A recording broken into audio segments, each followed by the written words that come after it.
Genesis 2:24.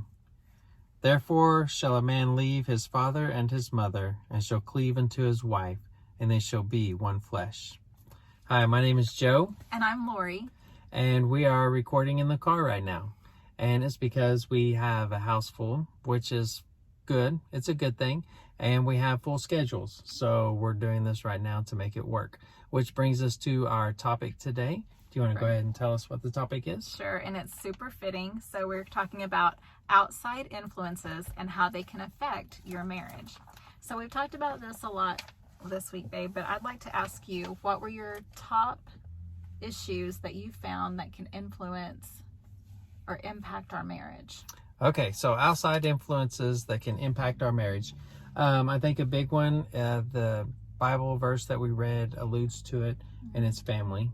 So family and friends, you know, you've heard that old saying a lot, you know, you're the average of the 5 people you hang out with the most. So you hang out with the wrong people, whether they're family or friends, it can be devastating towards your marriage or cause a lot of strain on your marriage.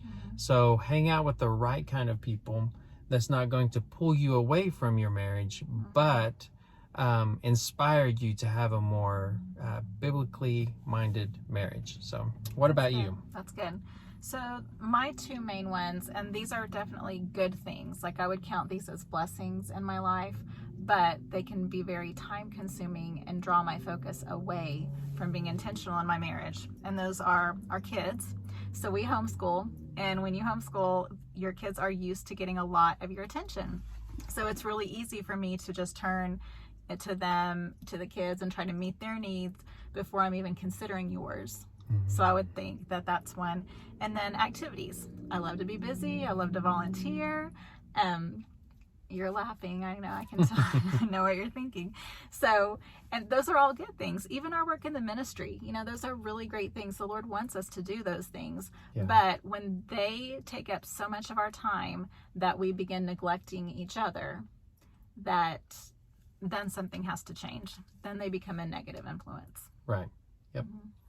So, do you have some verses to read? Oh, sure. Yeah. Okay. So the verse that came to my mind when we were talking about this all week was Revelation 2:2-4.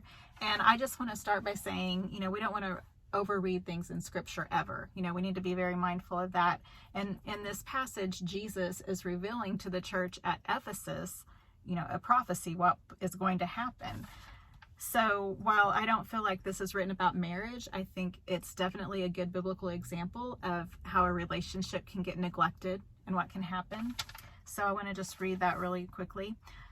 I know thy works and thy labor and thy patience, and how thou cannot bear them which are evil, and thou hast tried them which say they are apostles and are not, and hast found them liars, and hast borne and hast patience, and for my name's sake has labored and has not fainted. Nevertheless, I have somewhat against thee, because thou hast left thy first love. So he never says what they're doing is bad. Like, he's really commending them for what they're doing, but they've lost that intimacy, that relationship, that priority, Jesus being their priority, not the work. And so they've neglected him. And I think that's what we do in a marriage. Yeah, because that's a good, because our marriage is to symbolize, you know, the relationship between Christ and the church. So, yeah. That's a good point. So, and this is some reasons why it's good to be aware of outside influences and making sure that you keep your spouse first in life. In 1 Peter 3:7, likewise ye husbands, dwell with them according to knowledge, giving honor unto the wife as unto the weaker vessel, and being heirs together of the grace of life, that your prayers be not hindered. So we don't want our prayers to be hindered. So therefore we need to make sure that we're doing the right thing. And then in Proverbs 21:9, it says, it is better to dwell in a corner of the housetop than with a brawling woman in a wide house.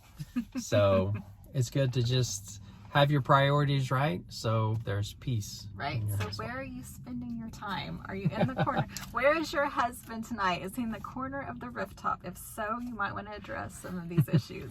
Yep. So, but what are the solutions? I mean, how do we fix this? You know, we can say we're going to cut stuff out. Life's not slowing down. Life's not getting any less busy. Yeah. And so how do we refocus and make our marriage a priority? Well, I mean, you have to do it. Nobody's going to do it for you. Which brings us to another thing of an outside influence. We're told in the Bible that if a man doesn't provide for himself and for his family, then he is worse than an unbeliever. So society has given us an out for that scripture, men. I'm talking to us, to where we can feed into our slothfulness, our laziness, and society will be okay with that.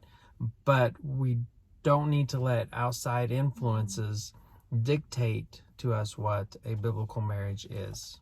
So That's good. how about you? That's good. So to me, I need to be checking my motivation, or checking my motives, checking my heart, and not checking a list.